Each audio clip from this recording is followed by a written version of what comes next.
What is obvious is that China and the European Union are the two world champions of export. China is our first supplier with more than 20% of our imports, and we are the third customer for you here in China. So our trade relations are manifold and are very deep.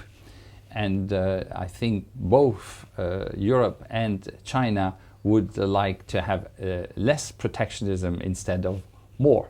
Now we are faced with increasing tariffs coming from the United States, which will reduce international trade or make it more difficult, will push prices up, increase inflation, which might again increase interest rates, and all this is not good for growth. So we are in the same boat there with China, and we also have the same philosophy in terms of multilateral trade. We rely on the World Trade Organization. When there are issues, we negotiate and to reduce the trade tensions. So in my talks, obviously, this was discussed quite a lot, and there's lots of worries about that. But I think we are in the same boat. China is prioritizing its green development. Do you foresee further cooperation between China and Europe in the realm of green financing or green bonds?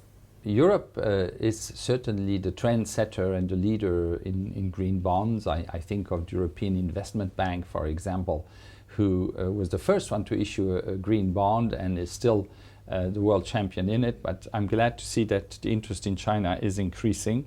Unfortunately, there are some areas in the world, and in particular the United States, where there is less interest recently for ESG bonds or green bonds. But I have to underline, look at the facts. Climate change is there to stay. We've had hottest years in history in the last 5-6 years. They were all the hottest years ever measured. We are not reaching the goals that we have set ourselves in the Paris Accord. So in the medium and long term, there's no escape. And I'm glad that Europe and China are continuing to make sure that finance will help green the economy, because we will not be able to achieve that without sustainable finance.